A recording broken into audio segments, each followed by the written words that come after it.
Hello everyone, this is Frozen by Fear bringing you another guide video for a new game I'm trying out today.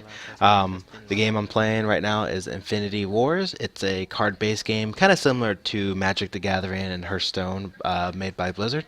Uh, I'm just going to give you a little rundown about how to do draft mode. Draft mode, for anyone who knows, is where you construct a random deck, and using that random deck, you play against other people, and the goal of it is to get as many wins before you get three losses. And the higher the amount of wins you get, the better the award, which can range from a lot of IP, which you can use to buy more cards, or even rare cards in general. So the way draft mode works is you get to pick. Well, first off, let me make sure for anyone who doesn't know how to play Infinity Wars, the way the decks are built is you have three commanders, which are cards that are pretty much based off. You get to play them without having to go into the support zone, and then you build 40 more cards into the deck.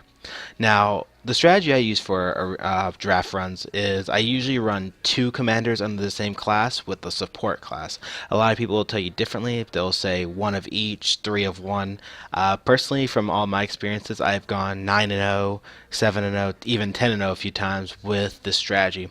So what I do is, as you can see by the pictures, I usually pick always, even if the card's not as good, I always try to get two cards of even the humans or the Warpack deck, because they're just very good at winning the mid game and just overrunning the opponent. I think that's really good in a random deck.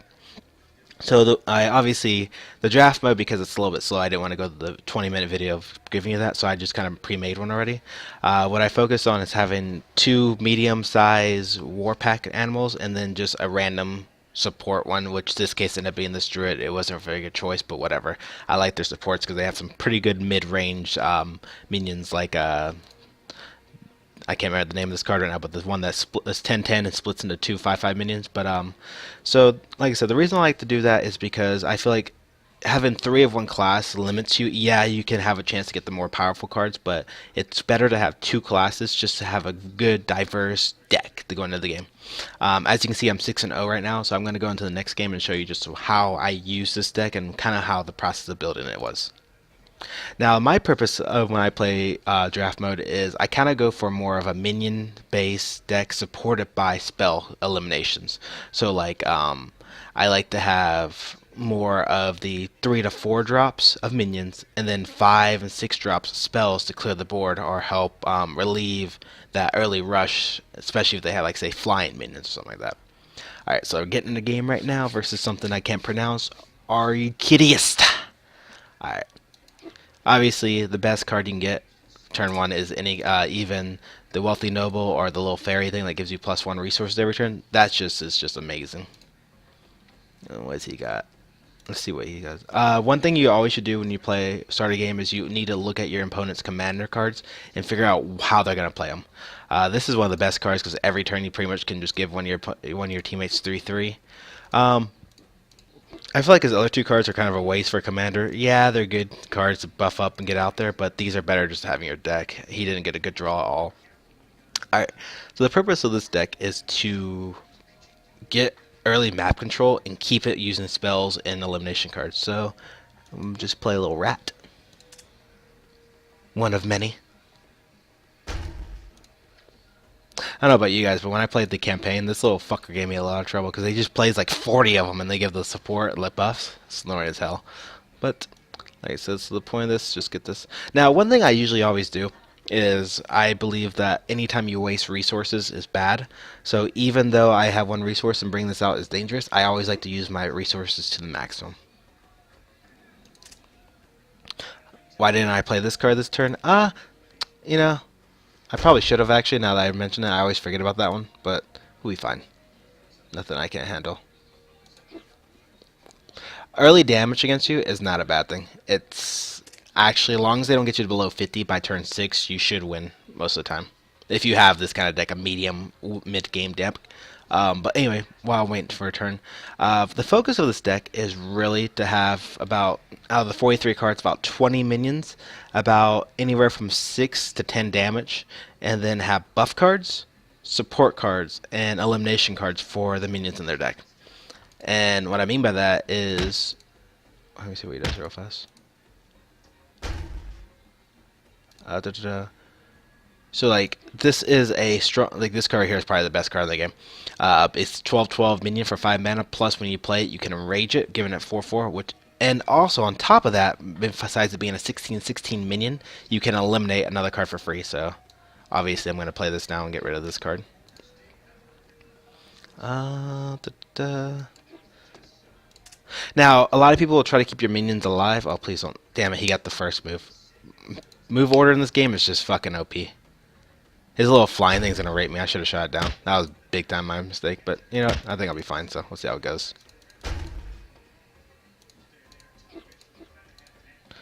Faggot. Da, da, da. Alright. Hit it 40 damage 1 minute. Man, that's awful. It's actually a really misplay by me. Of course, I do that while the stream's on, but anyway. What I was saying was... Yeah, so you want to have medium-sized minions with a few big ones. Anything with Unstoppable is just really underrated. I mean, if you have this card out in the deck and he plays 3 or 4 low minions, it literally destroys everything. This might be the best card in the game, honestly. Haste and Unstoppable, so it can attack the same turn, and it's 15/15. It's going to clear off almost anything. Gotta be careful with this card, though, because it can rape you. Fuck your little flying machine. Alright. So he's probably going to play this tune, which is going to be a trouble because anything that attacks it dies. So I got to make sure that... Make sure he doesn't fuck me up with that, honestly. Is it flying? It is flying. Can I do this? Can you do this? Yeah, you can. Fuck, I don't know why I didn't do that long time. So that's why I saved it. There you go. Look at that. Showing you guys how it's done. Just in case. Another thing that's really important in this game that a lot of people don't really think about is placement of cards. The reason why I like this game so much, Infinity Wars, above like even say Hearthstone or even Magic the Gathering, is because I really enjoy the aspect of being able to actually outplay your opponent. And by meaning that is like you can pull your cards back, you can switch zones. So like if you think you have a really strong minion, you think he's going to kill it next round with the spell, you can actually pull into your support zone and save that minion. But it can also cost you because if you misplay that, obviously it's going to fuck you up. So let's see here. Let me think real fast. What can it do? And there's always just so many choices you can do every turn, which makes it a wonderful, different game. You know, even with the same 40 cards you play, you can always do something different.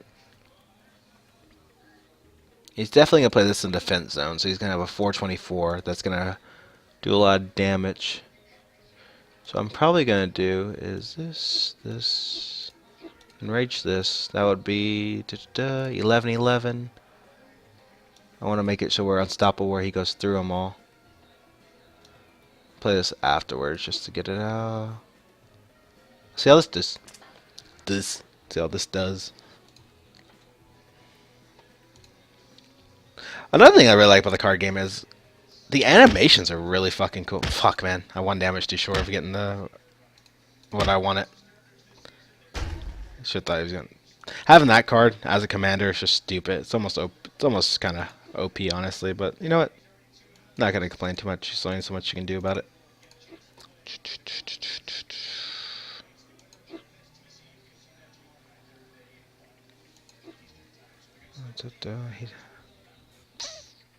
Actually,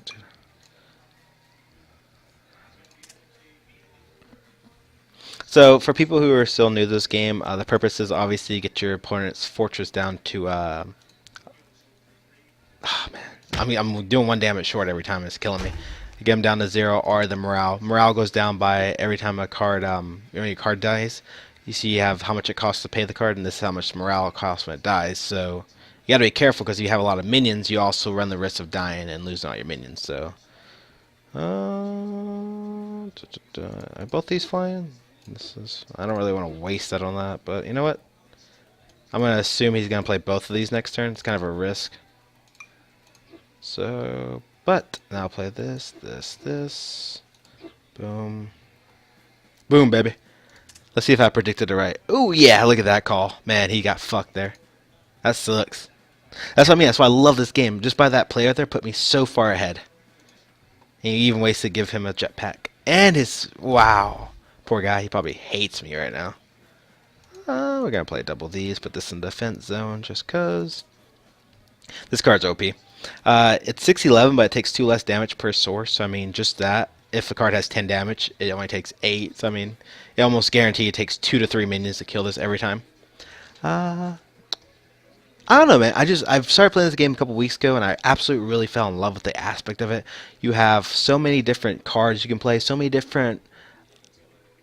There's so much that goes in the game. Like Hearthstone, you have the best deck, but the thing about Hearthstone is like all you do is go to a website, find out what's popular, play it, and it's whoever gets the best card draw. There's strategy, of course, there's gameplay, there's knowledge, but the main aspect of the game is the card draw. While in this game, you have so many options. I mean, say you have a bad draw, you can go to the trading post and trade the cards out and it's just like there's so many different choices, so many different options.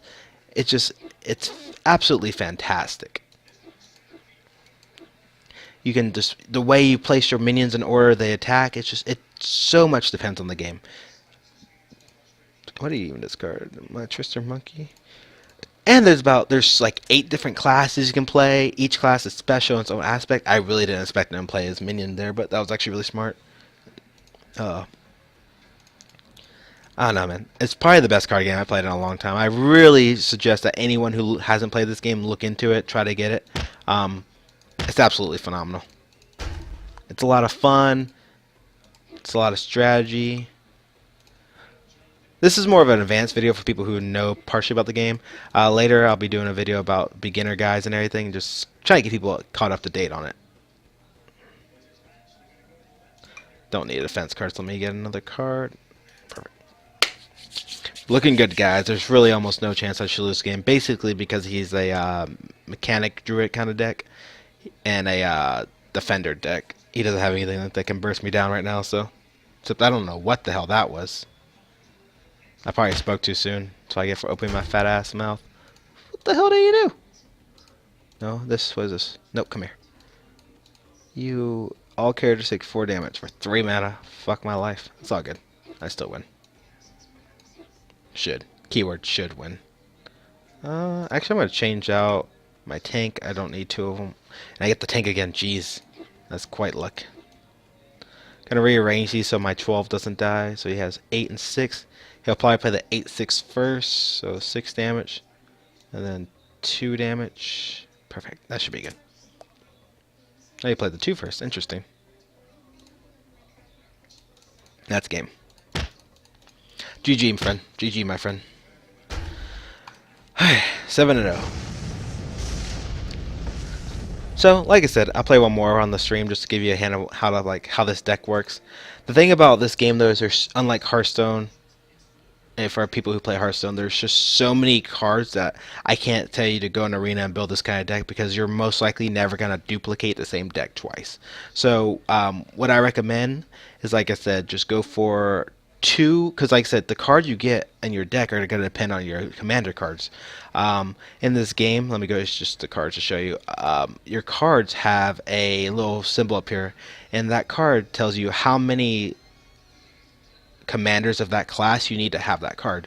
So you have a lot of cards that require 1, so you only need 1. Like for this angel deck right here, you only need 1 angel commander to have a card with 1 value. But certain cards, like this one right here, which is probably the best angel card in the game, which anyone who plays the angel deck needs to have this. But as you can see by all the circles, you have to have 3 angels as commanders to even have this card. So when you're making a deck in draft mode, you have to realize that, alright, so if you have 1 card, if you have 3 different commanders, you can't get any of the most powerful cards. You can get the basic ones, which really limits you. That's why I recommend going for 2 of 1 class. Even if one of the commanders isn't very good, just having that ability to have the medium level class cards is really efficient, and then use the other one as a support. Usually I recommend not using if you look at the factions here, I always say the names wrong, so I just kind of name what I want. But this first one is neutral minions. Those can go in any deck. Then you got the Warpath, which is like kind of the beast minions. You have the fuck, I don't even remember what these things are called. They're pretty much like robots and engineers class, which are very good on like base medium class support and artifact creatures. Then you have your sorcery units, humans, defense monks, bitches. Demon fucker. No, I'm sorry. Undead fuckers, and then demon fuckers, and then angels at the end. So like each class is just so different. I really recommend